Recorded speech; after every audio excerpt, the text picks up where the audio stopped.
Hello everyone, Earl Henderson, Primordial Defense. Thank you for watching. I have another Monday quarterback video for you.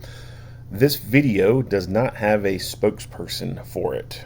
This video comes from Nashville Police, and this is an incident that occurred on, I believe it was June 2nd of 2022, and it was really within hours of this incident that the Nashville Police released the body cam footage from that incident.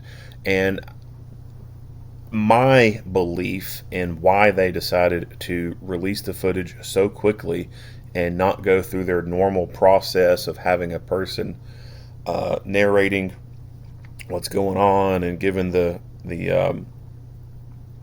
information on what happened beforehand, what led up to it, etc., is I think they did it because they wanted to get ahead of any rumors or myths spread by anti-police people.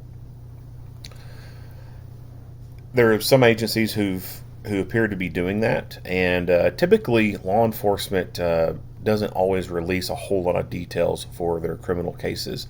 If they're investigating a case and it hasn't been taken to court yet, they generally do not release a whole lot of information on that case because they want to maintain the integrity of that case and avoid any potential scenarios where the defendant and or their counsel can say, "Oh, well, too much information was released about this case. The jurors are tainted.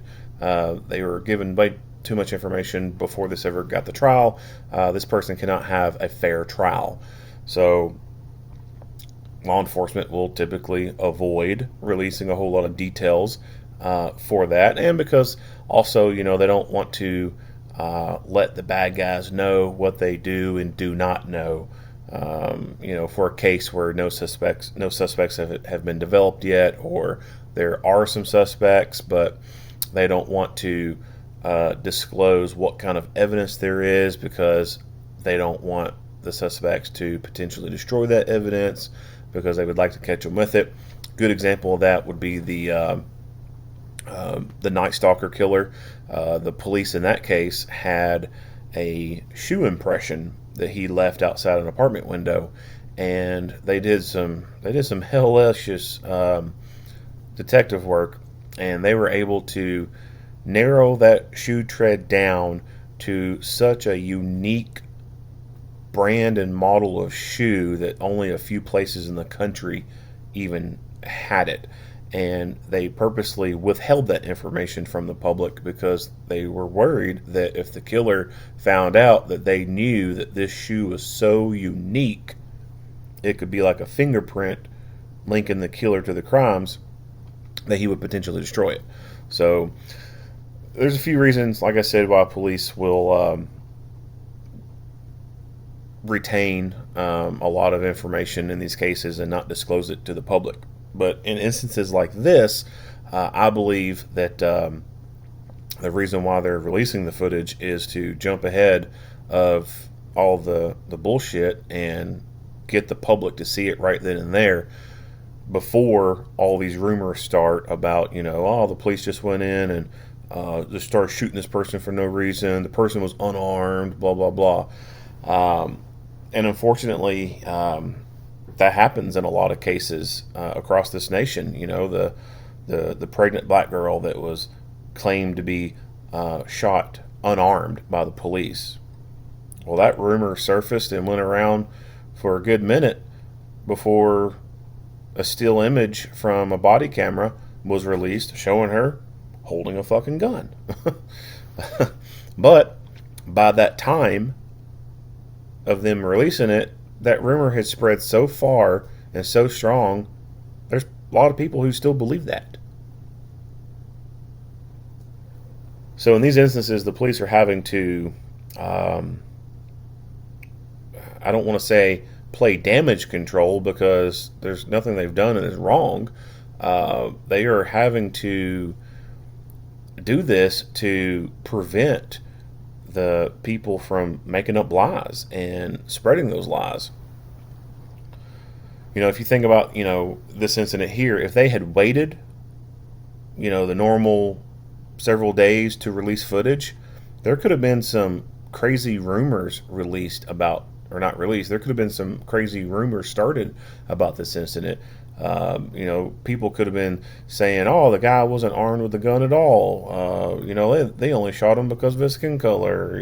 He had his hands up. They could make up all kinds of shit.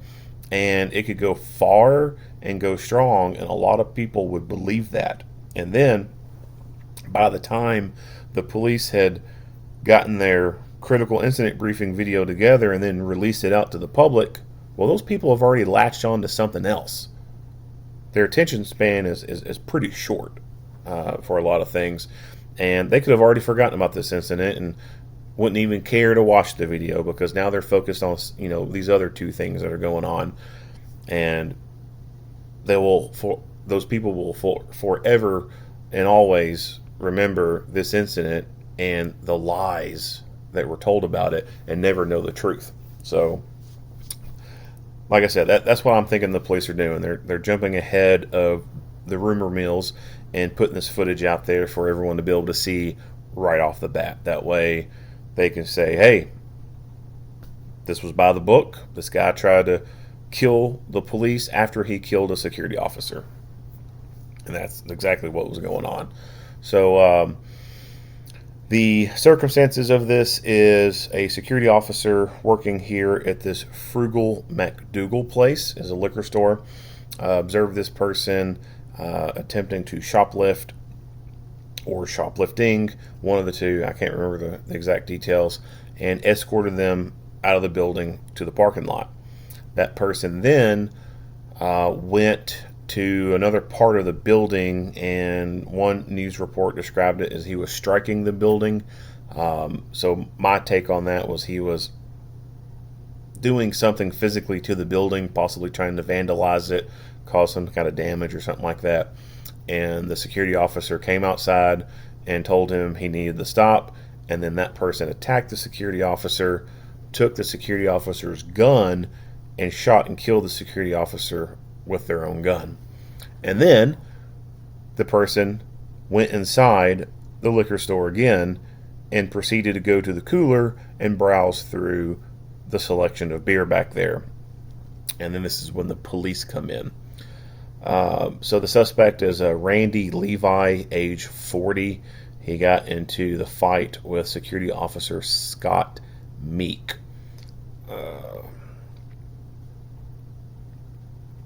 Well, this one story I brought up doesn't have a whole lot of information on the security officer. But I did see in another news report, I think the Scott Meek was older than this Randy guy. I want to say it was showing him in his 50s. But it said that he is working for, I believe it was Tennessee Blue Line Security, and had said something about him working for that company for about 3 years. But it didn't really go into a whole lot of other details. So there's no details about what his level of training is. There's no details about the equipment that he had. And those are two things that I think are important things to know. Unfortunately, it's just like any other case, those kind of details aren't even released. I don't even think news media, would even think to even ask those kind of questions and release that out. It's just not something that news media would be cognizant of to think to ask, because they don't think about that kind of stuff. But I do, and it's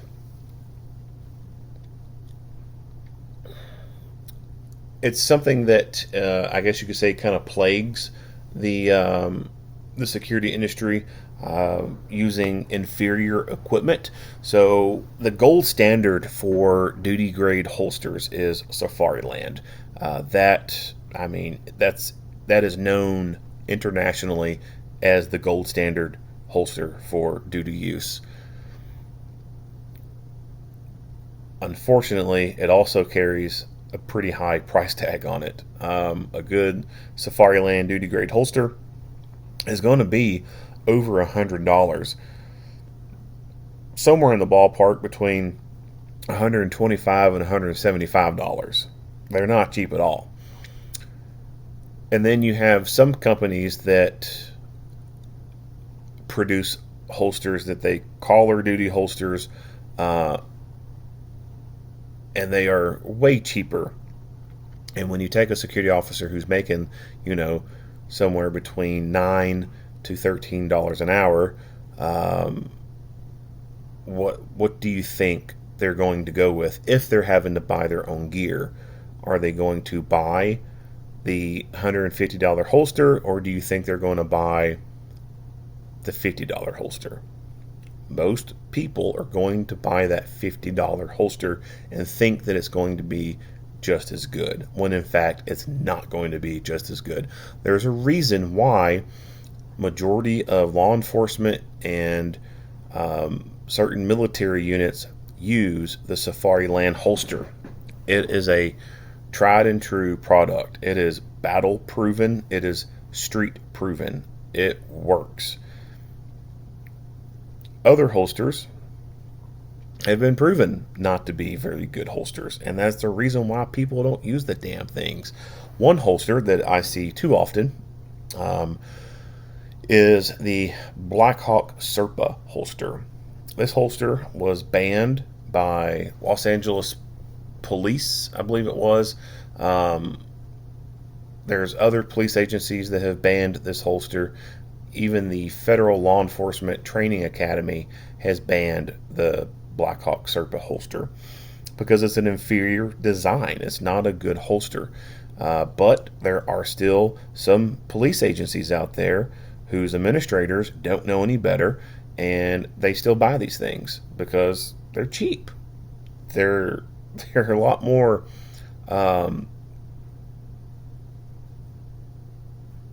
they're a lot more budget friendly when you compare them to the Safariland brand of holsters.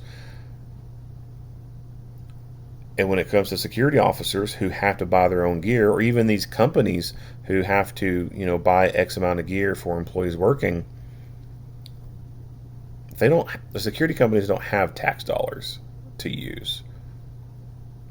They have to take whatever money is coming in off their contracts, and contracts can go poof overnight. Someone could decide to choose to go with another security provider, and then boom, that company's now lost one source of revenue. So they're working on some limited money, so to speak. And so some companies, they just can't buy the best gear because they just can't afford it. Now, could they take out loans and do it? Yes, certainly. But they're not thinking like that. They're thinking like individuals do who don't make a whole lot of money. They're thinking cheaper is better. I can buy more of the cheap stuff. When in reality, that is the worst mindset to have.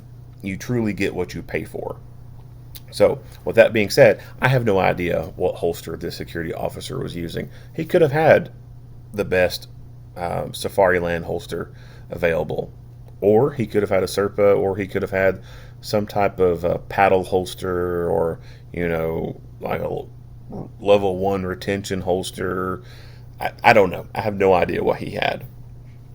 But in my experience in dealing with the security industry, I see too often many security officers using inferior holsters. So if you're a security officer and you're watching this video, I highly, highly, highly implore you to get a Safariland level 3 retention holster. That is going to be the best holster that you can get to keep yourself, co-workers, and general public safe, and help to go towards preventing your gun from being taken from you. The holster alone itself is not going to fully prevent someone from taking the gun from you. This is also where defensive tactics come into play, gun retention comes into play. But the holster in its design goes pretty far to help prevent a gun grab or a gun from being taken from you. The other thing that I see within the security industry is a lack of real good, adequate training. And again, security companies are not like police departments. They don't have taxpayer funding. They're limited on what they can spend. Each state is different with what they mandate on armed security training.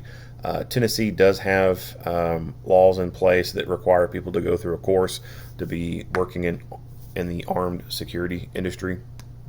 But it's a pretty basic course. It's something that you can do in a weekend. And when you take a weekend class for an armed security officer and you break it down, there's not a whole lot that focuses on the handgun stuff or the firearms. That course also covers things like fire control and prevention, crowd management, de-escalation, report writing, some of the laws for that state that pertain to security, like what they're allowed to do as far as detaining people, some things they could get in trouble for if they don't do things correctly, like if they put handcuffs on a person who doesn't need to have handcuffs on them, and that could be an unlawful imprisonment issue. It can cover things like the different statutes on assault. So, if they use force against someone unjustifiably, they could be looking at assault stuff. And of course, they'd be going into the use of force laws within that state. And then, it can go over medical emergencies, and then it can get to the handgun stuff. And the handgun stuff can be a short duration. Usually it's going to be that last day of class or towards that end of last day of class. And, they'll go over some of the firearm safety stuff. They'll get on the range, and basically the range stuff is just a qualification part. They'll fire X amount of rounds at the target, and so long as they put so many rounds within that target, they get a passing score, or they get a pass-fail check on that. And as far as, actual good tactical gunfighting, that stuff may be briefly talked about. Some instructors may go over tactical reloads and use of cover, but as far as the students getting adequate repetitions in that stuff, that shit don't happen. When it comes to training for preventing gun grabs and doing tactics on preventing a gun grab, the repetitions just aren't there. They may talk about it, but there's just not enough time to really go over that stuff very well. So even though the state has mandated, a minimum amount of training for security officers, that minimum amount of training for armed security, it doesn't really go into a good amount of coursework. And I think that's a disservice to the security industry in a way. But like I said, the security industry, the security companies, they're not like police departments. They don't have a large budget that is funded by the taxpayers. They have a budget that is funded by a few clients here and there wanting their services. So those are the two things that when I see things like this happen, that I think of. What was their training like, and what kind of equipment were they using? And again, like I said, I have no idea what this guy's training background was or what kind of equipment he was using. The only thing that I suspect he's had training-wise is the armed security officer training. He's most likely had that if he's working armed security within this establishment. So, with all that being said, what I'm going to do is I'm going to play this video, and I'll pause intermittently here and there to talk about things that are going on, to better explain what's going on, and talk about things that I think that are being done right and or done wrong. Without further ado, here we go.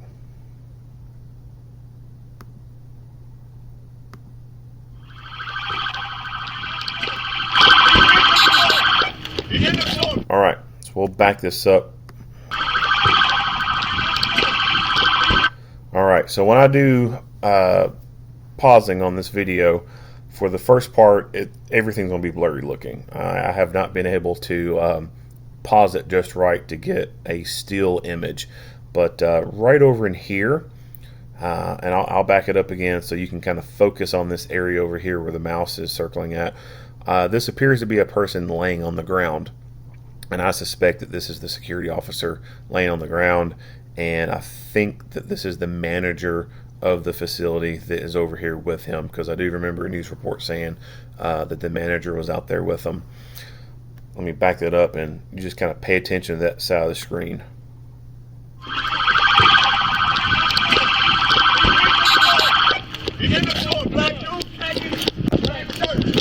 All right, so they're going straight in after the killer, and they're bypassing this guy laying on the ground.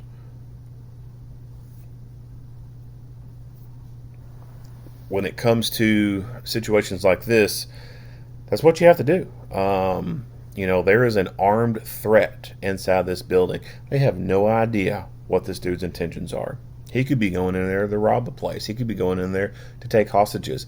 If these officers would have stopped to render aid to this guy, that could have taken a lot of time, and that could have given the suspect enough time to barricade himself in the back office, take a couple hostages. So these officers did the right thing by completely bypassing him and going straight to the threat. Now, when it comes to medical gear, so I don't know if when this security officer was shot, if it was, boom, instantaneous death for him. There were no details released about the extent of his injuries. All it says was he was shot to death with his own gun.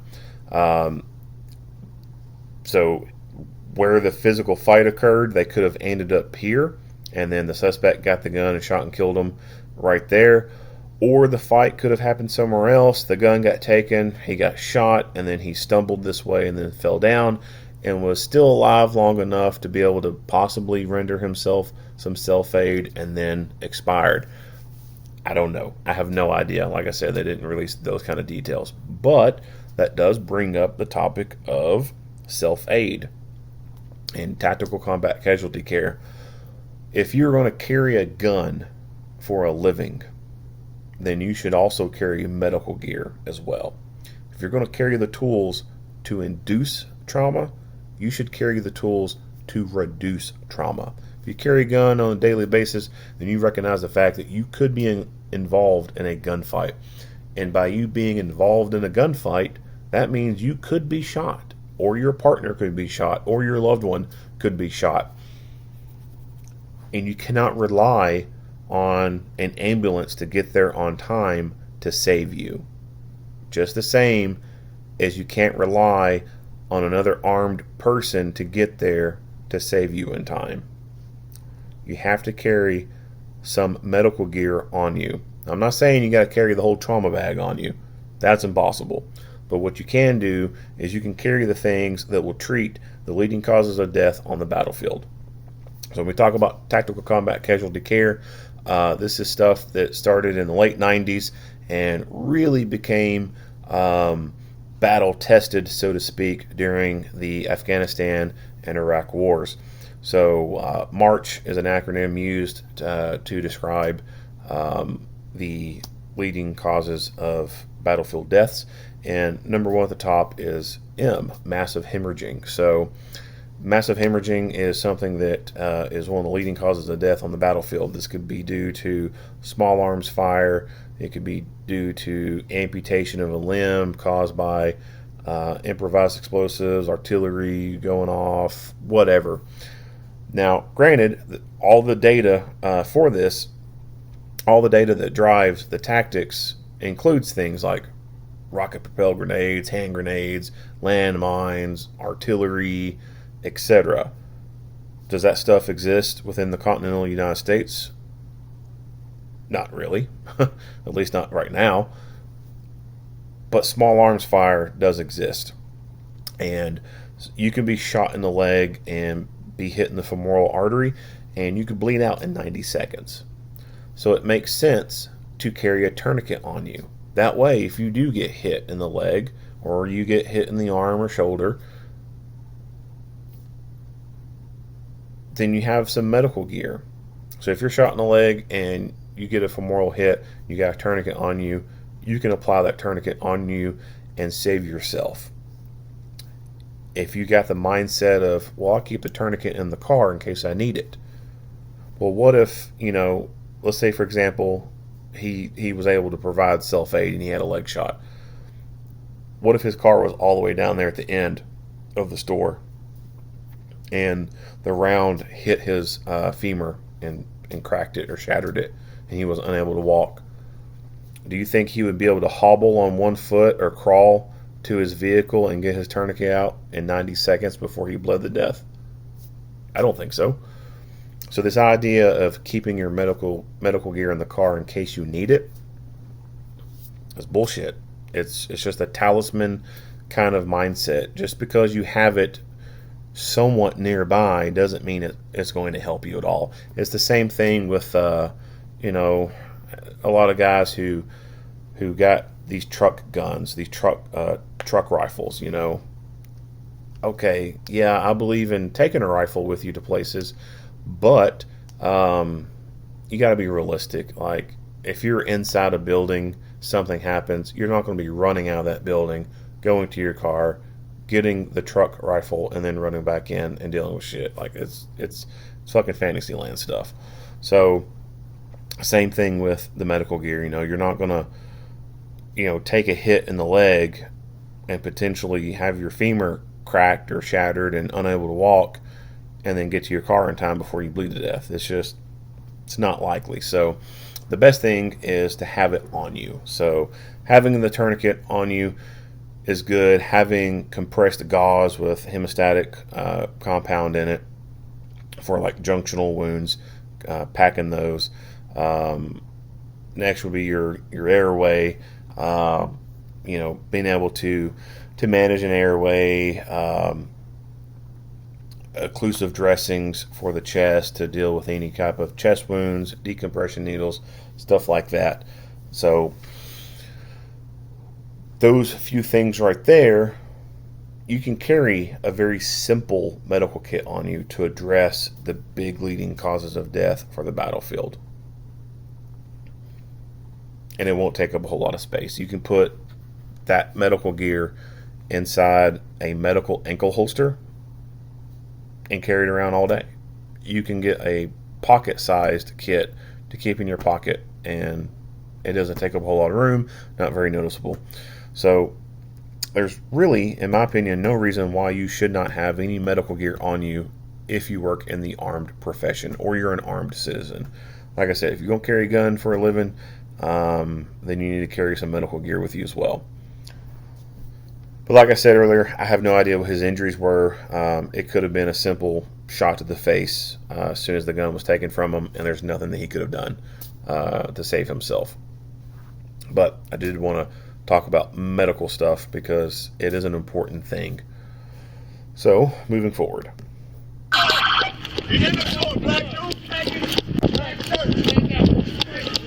25, give me the air. Alright, so he's yelling, give me the air. What does that mean? So, give me the air or hold traffic on channel. So, what that means is he is asking dispatch and anyone else listening to stay off the radio while him and these guys are going in to deal with a critical incident. Typically, when an officer asks for the air to be held or for the channel to be held, the dispatcher will generate a tone from their dispatch terminal. It produces a tone that sort of sounds like that beep noise you hear when the news is beeping out someone cussing. It's just like a 2-second, 3-second long tone. It's like a beep, and then the dispatcher will announce, for example, all units hold traffic on channel 1 until the units at blah blah blah can advise. And basically what that is doing is that's telling everyone, or one, that beep gets everyone's attention. Like if you might not be paying attention to just the general chatter, the talking that's going on the radio, you can kind of drown that out sometimes. But if you hear that beep, like Boom, that gets your fucking attention real quick, because that shit does not go out very often.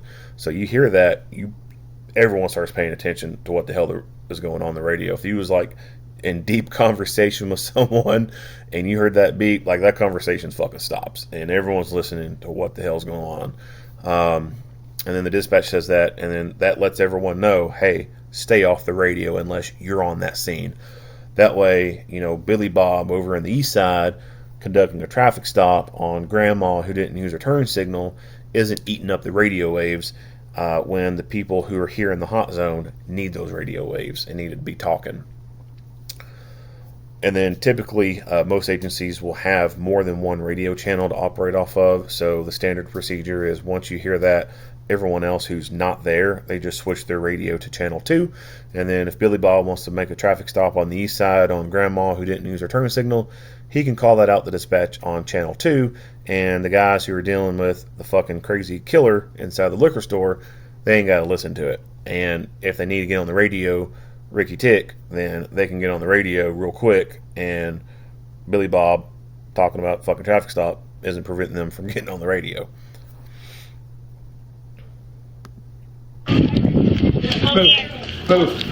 So the woman trying to go into the store. 25, give me the air.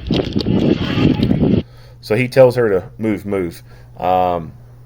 In the second video that you'll see, she does end up actually walking away from the door. But when he just says move, that could have been to her just, okay, I'm getting out of your way. And then once he clears, she could have followed in behind them and gone into the store to go buy whatever it is that she wanted to buy. Wine, Jägermeister, whatever. I think the better thing to say to someone in an incident like this is get the hell out of here. There's a crazy man with a gun. Or there's a killer on the loose. Don't go in there. Get out of here.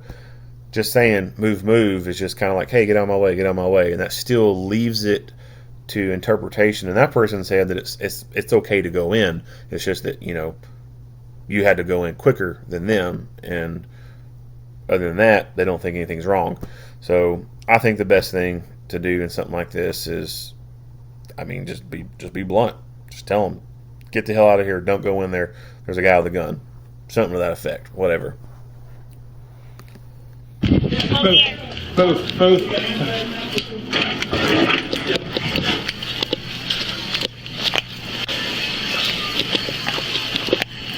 You right back there.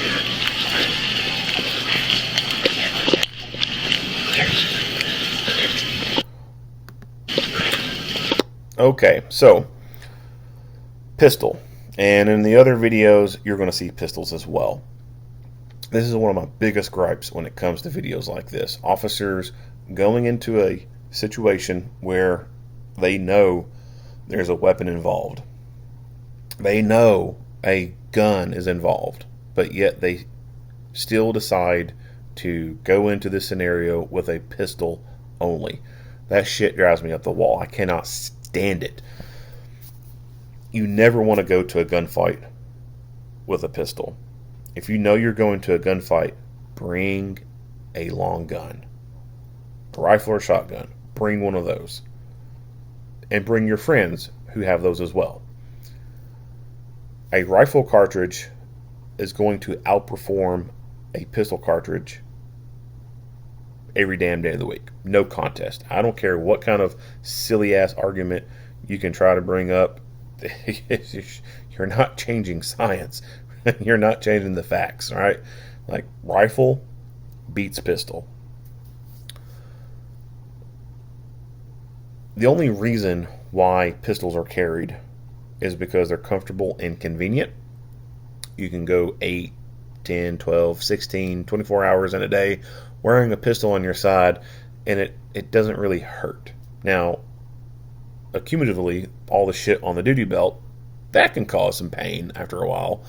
But just the pistol alone, it doesn't cause pain. It kind of becomes, second nature, so to speak, to you. You don't even really notice it until you bang your side into a door frame, or you're getting in the car and it's hitting the console or something like that, or you're standing around with nothing to do and you just kind of like you can't put your hand in your pockets because the holster's covering the pocket, so you just kind of like rest your hand on the gun. Other than that, you don't really recognize the fact you got the gun on. And the other reason why pistols are carried on the regular is because just not getting in the gunfights every single damn day. So a pistol is fine to be able to use for those less likely, spur of the moment, rapidly evolving tense situations. Most of what police do day in, day out does not require them to have to use their gun against a person. The majority of police can go their entire career and never have to shoot anybody. They may point their guns at some people, but they can go the majority of their career, the majority of them can go their entire career and never have to shoot anyone. Day in, day out, a lot of it is using an inking pen or typing on a computer. That's it. And talking to people. That's it. That's the bulk of police work right there. So there's no reason to have to carry a rifle all the time because they're not getting in the gunfights every single day. Now, if police were getting in the gunfights every single day, multiple times a day, it would be different. They would be carrying rifles on a daily basis. But it's just not happening. Think about your local agency. When was the last time your local police got into a gunfight? And if it was recent, try to think before that. When was the last time they got into a gunfight before this most recent one? Most places, it's a long fucking time. There are some agencies out there that have never had an officer-involved shooting. So yeah, it makes more sense to carry a pistol on a daily basis because you're not having to fucking shoot people all the damn time. And a pistol, although it sucks in comparison to a rifle, it can still incapacitate a person. But, as I said, if you know that you're going to a scenario that involves gunfire, involves gunplay, involves weapons, bring a rifle. Your rifle is going to have more incapacitating power. You can take a person down with 1 to 2 rifle shots compared to a pistol that may require 6 to 12 shots.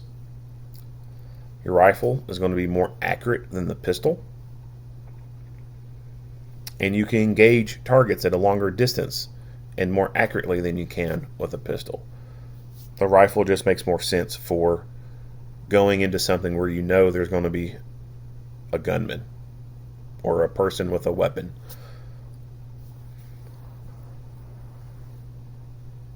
Why do police continue to go into these scenarios with their pistols only? I think it's a lack of adequate training. So, of course, they go and do their firearms qualifications and training with rifles, and they do some reality-based training scenarios from some places. But I think the root cause of it is a lack of good reality-based training scenarios. I don't think very many places are starting from the patrol car. And what I mean by that is, reality-based training scenarios, force-on-force stuff. The training environment typically is within a building, or if you're doing vehicle tactics, you'll obviously be outside around a vehicle. But if it's in a building and structures and stuff, that's the training environment right there. And you have to have a cordoned off training environment. You got to have a specific area that everyone knows is identified as a training environment, and outside that zone is not a training environment. So these scenarios, almost always occur indoors, and that's where you start from. You start from inside the building, and you already got your handgun or you already got your rifle out. Instead, I think it should start from the patrol car. Officers need to be in their car and driving to the training area, and then having to get out of their vehicle and bring their rifle with them, and then go into the deep into the training environment and go through the course of fire. I think the rifle classes that officers go through should be a little bit more in depth in that relation right there. Doing drills where you start from the vehicle and you have to get the rifle out of the mount or go to the trunk and get the rifle and then get this thing into play. Most of the rifle training always starts from standing on the line with the rifle in your hand. Like it's like that doesn't happen, right? Like real life don't happen like a fucking video game where you start right there with the rifle in your hand. Like that shit don't happen. You have to go get that damn thing. So I think the training needs to reflect getting the damn thing, and it should start from the patrol car versus always starting on the line with a rifle in your hand and plinking at the paper targets, or always starting in the shoot house with a rifle in your hand. Real life, that's not going to happen.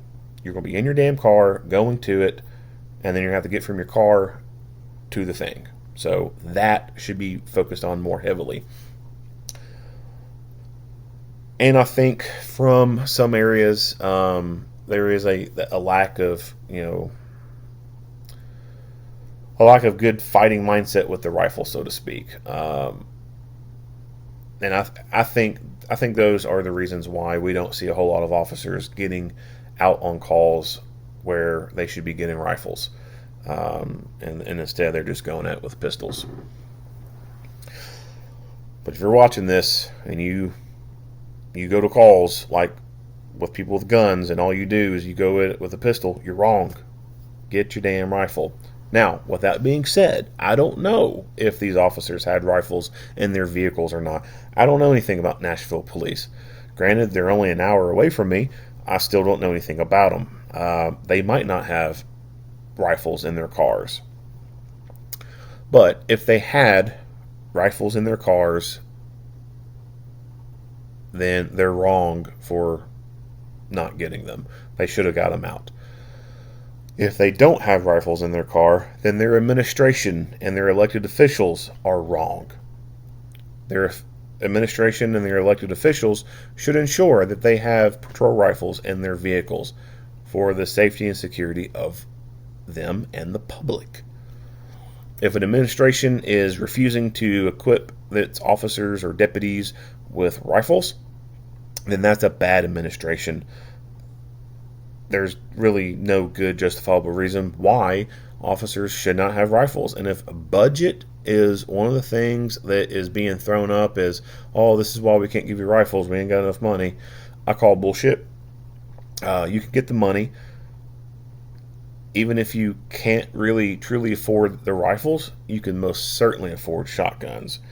If you're the money that you would spend on one good rifle, you could take that amount and buy at least 2 to 3 Remington 870 shotguns.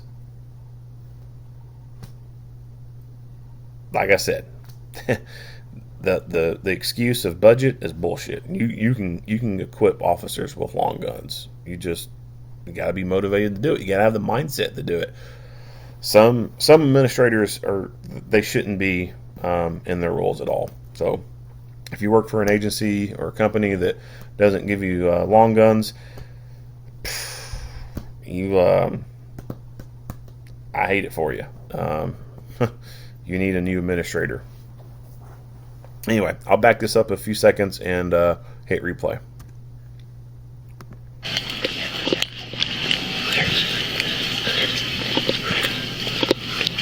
Show me your hands!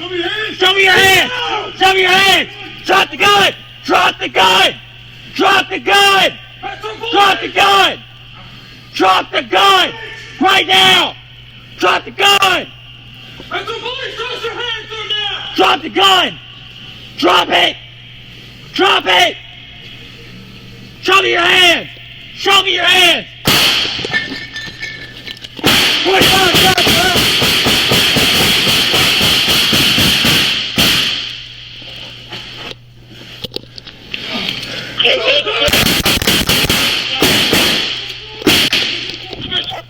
Shots fired! 25 shots fired! Show the gas!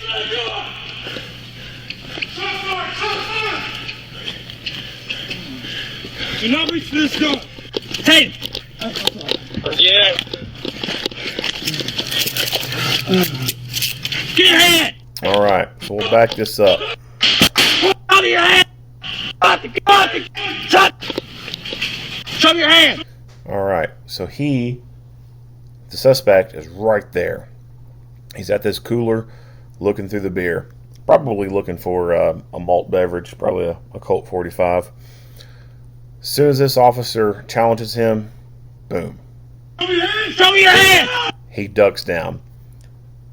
That, to me, signifies he is ready to fight. He is ready to engage these officers.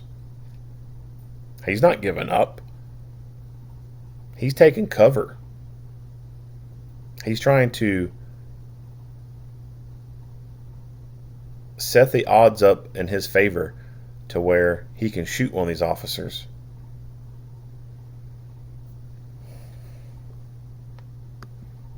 Show me your hands!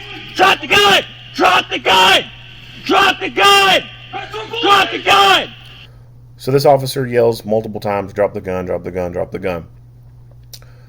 Now granted, his body camera is most likely on his chest somewhere, probably, midline in between the two chest pockets, most likely.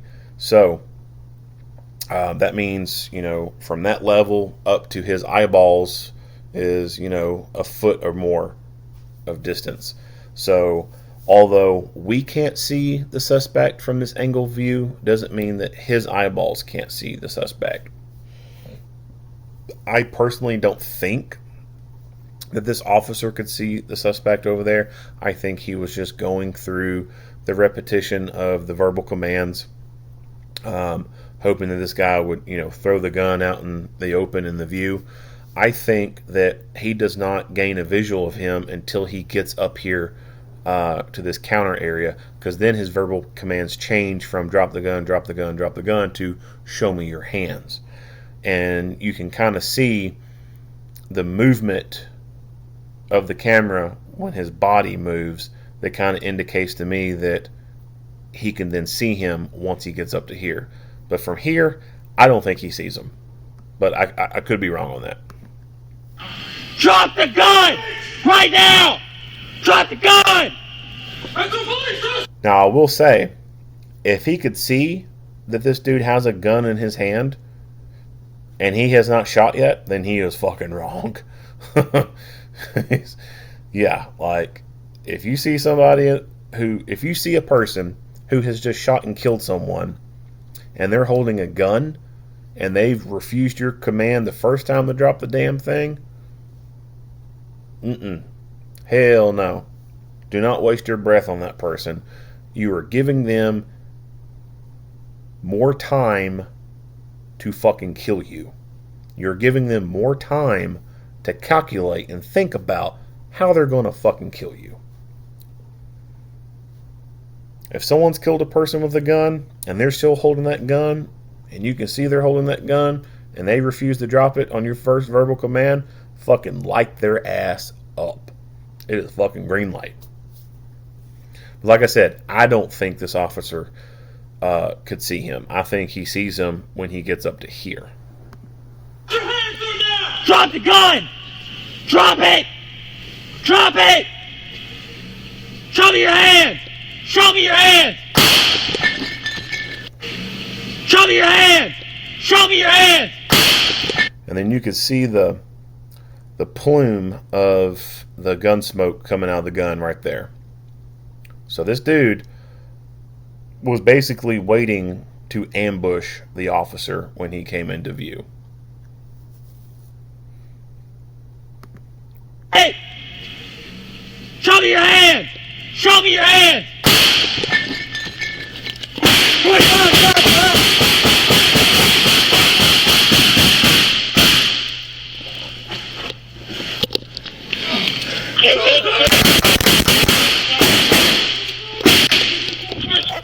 Shots fired! 25 shots fired! Show the gas!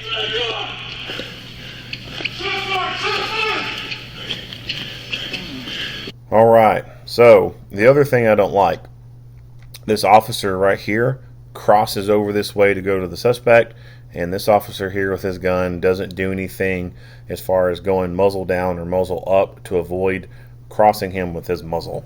So there's a reason why the cardinal gun safety rules exist, and it's to prevent you from fucking shooting other people who don't need to be shot, or shooting things that don't need to be shot. Anytime someone's going to go cross in front of your muzzle, you should be going muzzle down or muzzle up. Now, with that being said, there is, to some degree, I guess you could say, some redundancy built into the cardinal rules. So he may have violated the muzzle rule, but so long as his finger is off the trigger, well, then that's his redundancy. That's his backup right there. So long as he doesn't keep his finger on the trigger, then something can cross the path of the muzzle, and it decreases the likelihood of something being shot that you don't want to be shot.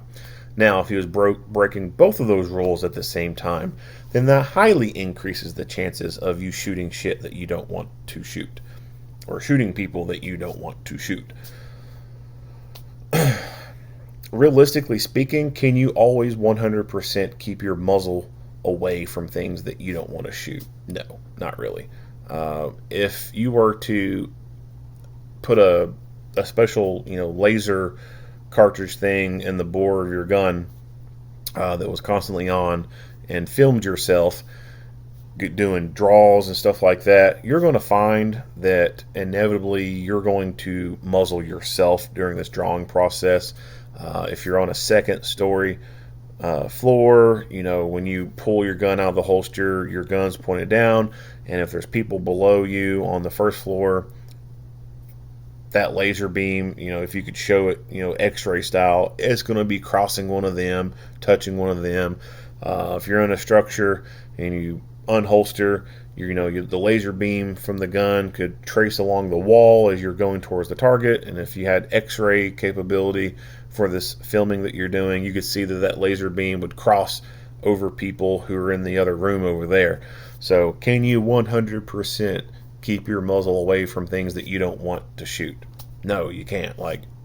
Inevitably your muzzle's going to cross shit at some point, which is why keeping your finger off the trigger saves you when you do cross your muzzle on things that you don't want to destroy.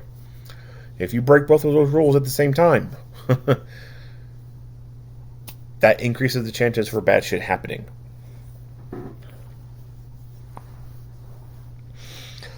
But like I said, with him crossing in front of him, I would have liked to have seen him, just simply contorting his wrists in a way so that the muzzle pointed down, and then as soon as he clears, shoop, gun comes back up, sights back on target.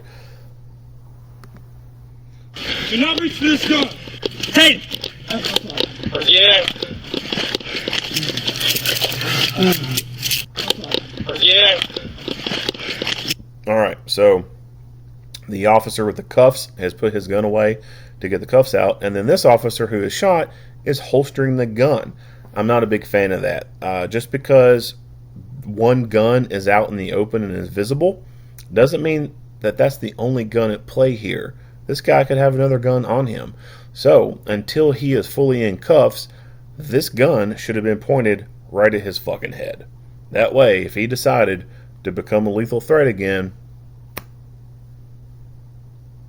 stop the threat.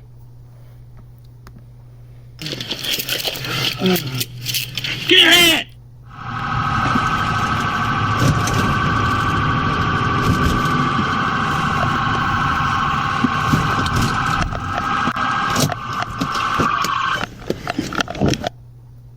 Oops.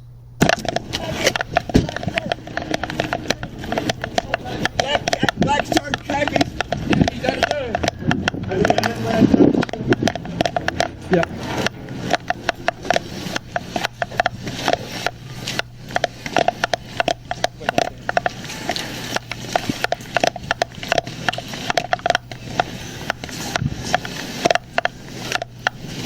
Show me your hands! Show me your hands! Show me your hands! Show me your hands! Who's pouring? Drop the gun! Drop the gun! Metro Police! Drop the gun! Right now! Drop the gun! Metro Police, show us your hands right now! Drop the gun! Drop it!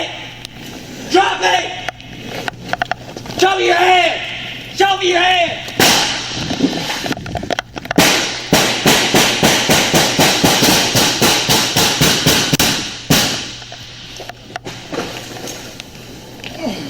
Shoot! Damn it! 23 shots fired! Not fine! 25 shots! Don't reach for that gun! Do not reach for that gun! Shots fired! Shots fired! Do not reach for this gun! Dave! Yeah! All right. Show me your hands! Drop it! Show me your hands! Show me your hands!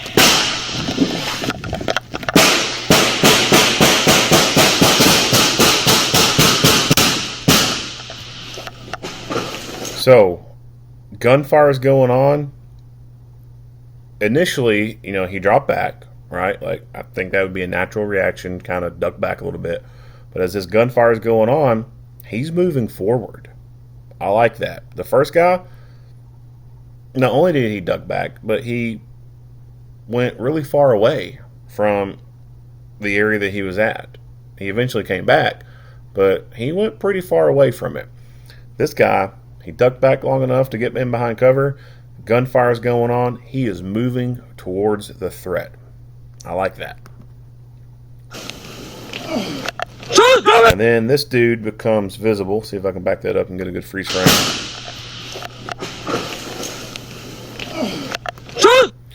So boom, gun in hand, right there. And again, this guy has now engaged in a gunfight. He's tried to kill police officers. He's already killed one security officer outside. Now he has actively tried to kill police officers. This officer right here is, in my opinion, being way too kind by yelling out a verbal command.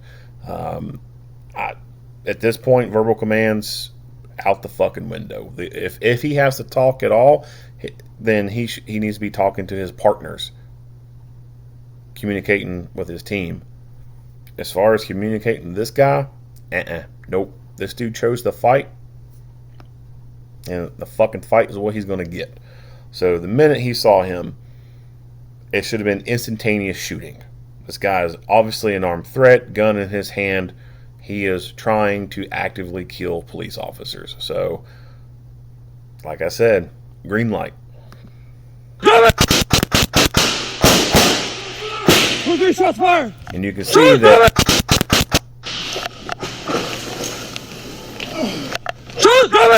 by yelling at him, he then twists his arm and points the gun towards the officer. He gave that guy the opportunity to kill him. You don't want to give your adversary the opportunity to kill you. When they have chosen to fight, it's fight time. There's no more talking to be had.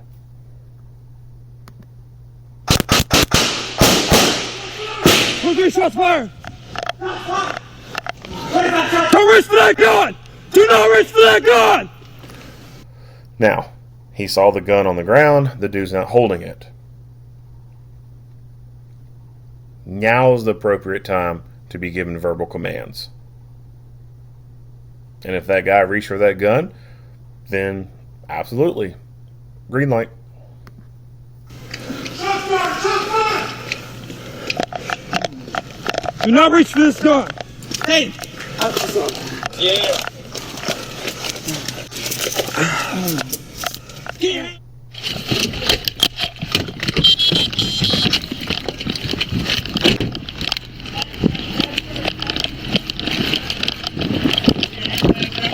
Go down there. Yeah, Go down there. yeah. So that woman that we saw earlier walking into the store.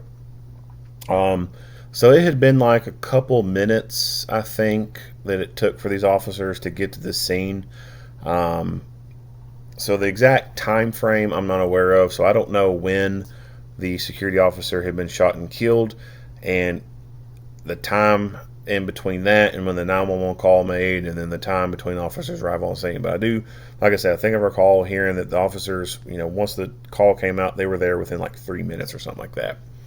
And I don't know the layout of the property or anything like that. We saw them pull off the main road and pull into the front of the store right here. There could have been other entrances to this property that she could have, come in through. But if she came in through the front, like these officers did, and drove past that guy laying on the ground, and then continued to walk inside the store, then she's got something wrong with her fucking situational awareness and her danger meter. If you see someone laying out in the parking lot and they look like they're dead, or they're fucking bleeding to death, that's not a safe place for you to be. You need to get the fuck out of there. But a lot of people live in condition white. They're completely aloof to things that are going on around them. They have the situational awareness of a rock. If you want to avoid walking into bad things, avoid bad things happening to you, you have to have a good situational awareness. And like I said, there could have been another entrance to this property that she could have come in at. But if she had drove in through the front, the same area where these officers were, and drove past that dude laying on the ground who's possibly dead or bleeding out, and then still continued to park and get out of her car and start walking around, there's something wrong with her head. But like I said, there could have been another entrance to this place. I don't know.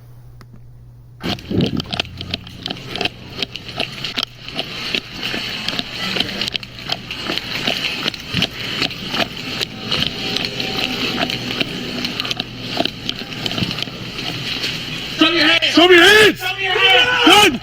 Gun! Drop the gun! Drop the gun! Drop the gun! Mr. Police! Gun! Drop the gun! Drop it! Right now! Drop the gun! Mr. Police, cross your hands! Drop the gun! Drop it! Drop it! Show me your hands! Show me your hands!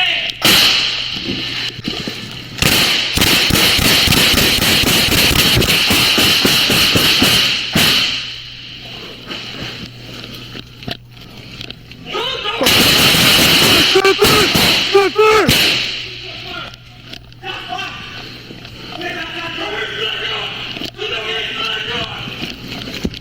Shots fired! Shots fired!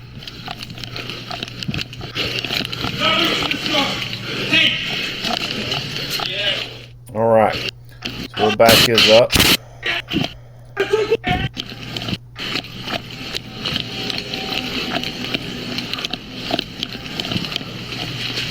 me your hands! Show me your hands! Show me your hands! Gun! Gun! Drop the gun! Drop the gun! So he yells gun. So that means that he could see a gun. Drop the gun! He appears to be trying to get a better position here. Now let me back this up so I can point something out.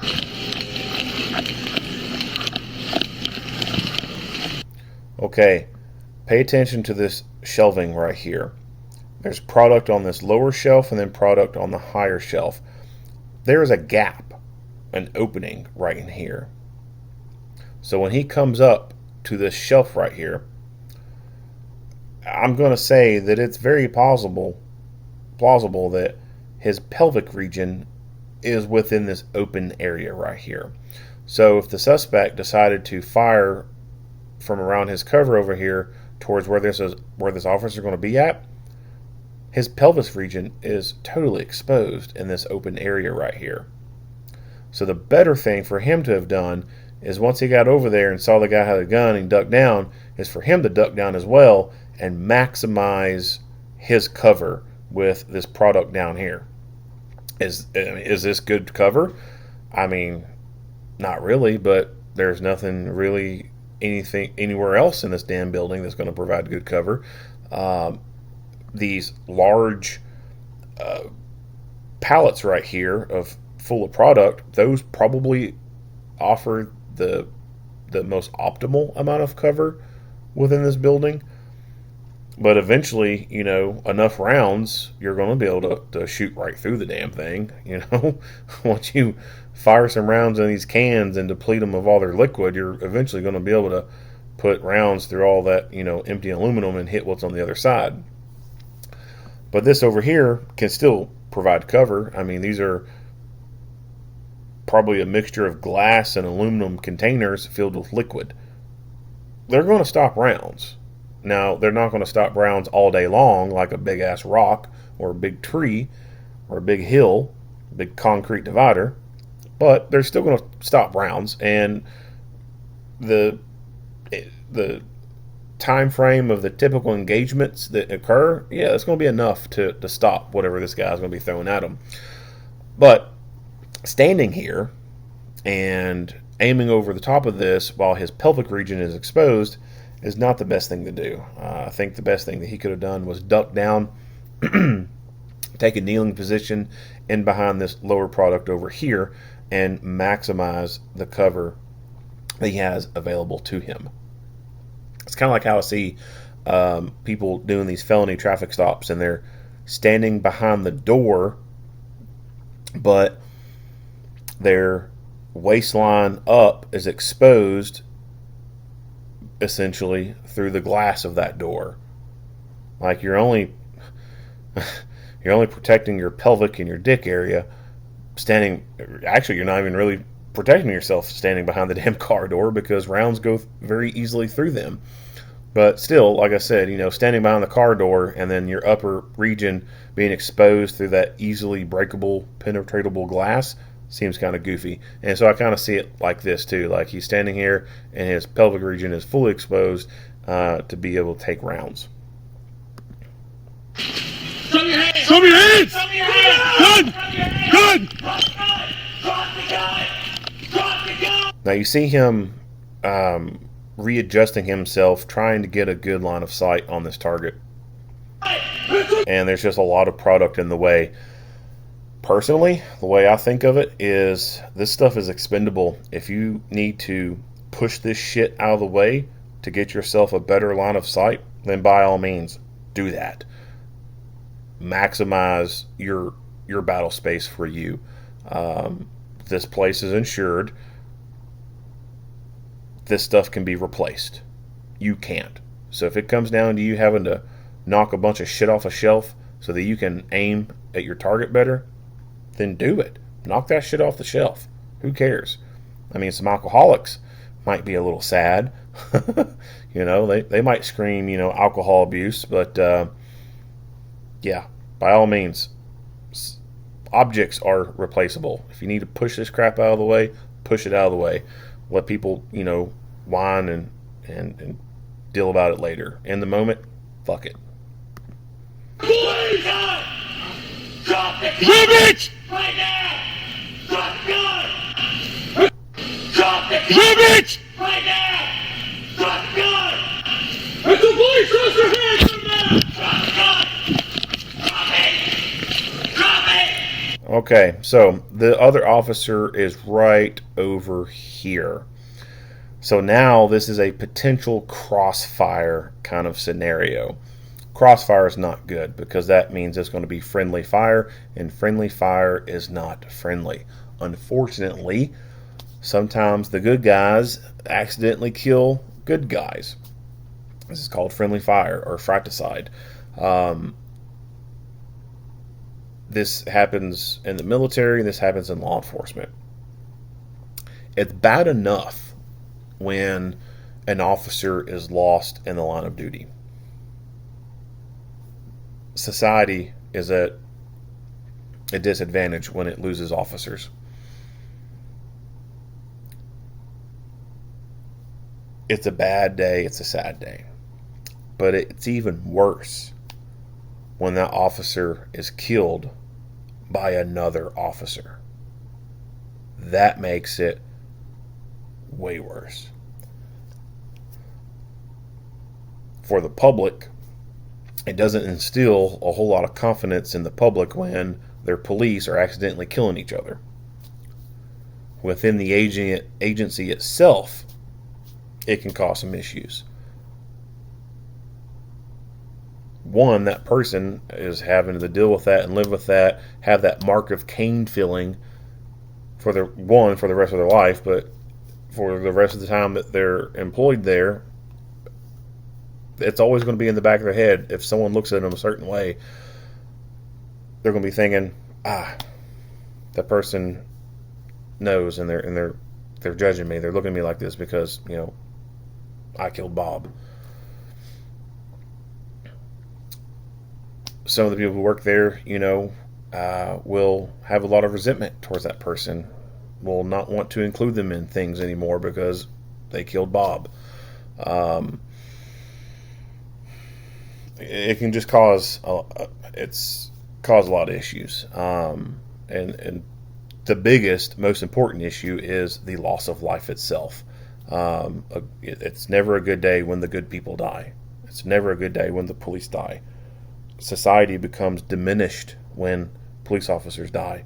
They are like the white blood cells for the body. The white blood cells go out and get the bad things. If you lose enough white blood cells, you fucking die. So crossfire is something that you want to avoid. Now, I liked his mindset in coming over here, but instead of pushing far this away while there's another officer down here, I think he could have held this corner right here and had a better angle here that would have kept him and the other officer from being too close with their sectors kind of converging on each other and increasing the likelihood of them accidentally shooting each other in crossfire.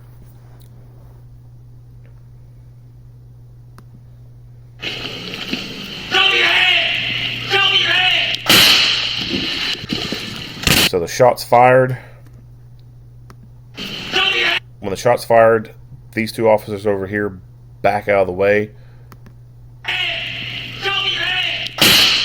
And then he, boom, man, he has the best seat in the house. This suspect, his attention is completely focused on these two officers over here. This officer here has been able to perfectly outflank this guy and get him from the side. Took him by surprise. Does not get any better than that. Now, when I talked about rifles earlier, if he had a rifle and you put that sight on that bad guy and he squeezed 1 to 2 rifle rounds out, I feel with high confidence that this dude would have dropped and been incapacitated very quickly. I'm going to back it up a few more seconds and we'll watch it again.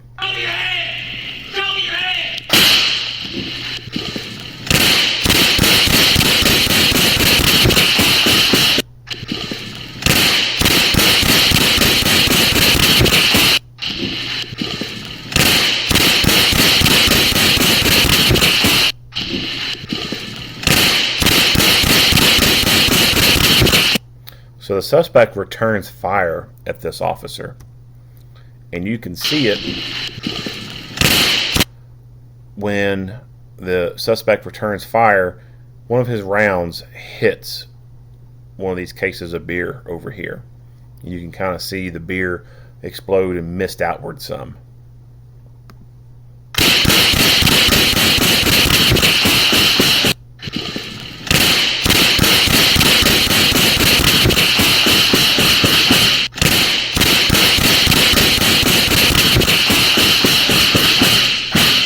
And of course, that's the suspect continuing to fire.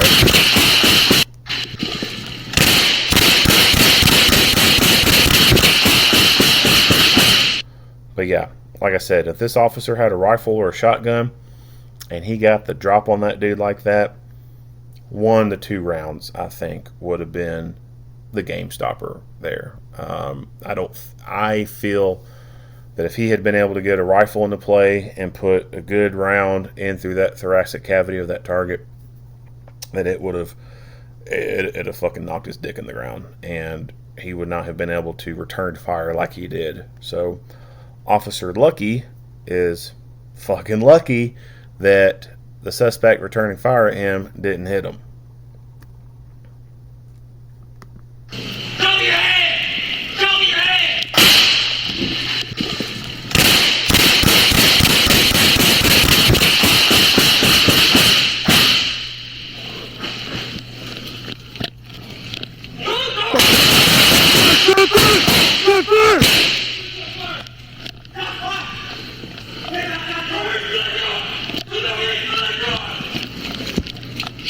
fired! Shots fired!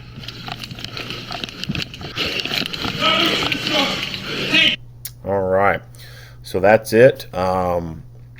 There's no more video to be seen. I don't know what kind of medical aid ended up being rendered to the suspect, or if they were able to render aid at all. I already talked about the medical stuff. I talked about it at the beginning, but I just want to reiterate that if you're going to be carrying a gun for a living, then you need to carry medical gear as well. If you carry a gun for a living, then that means you recognize the fact you could be involved in a gunfight, and by being involved in a gunfight, then you should recognize that you, your partner, or your loved ones could end up being shot, and you need that medical gear on you to deal with that medical threat right then and there. You cannot wait for help to get you. You could die just merely waiting for help to come get you. That's about it on this video. If you like what you hear and see, go ahead and give me a like and a share. If you have not already, hit that subscribe button and stay tuned for more Monday quarterback videos. Earl Henderson, Primordial Defense, thank you for watching.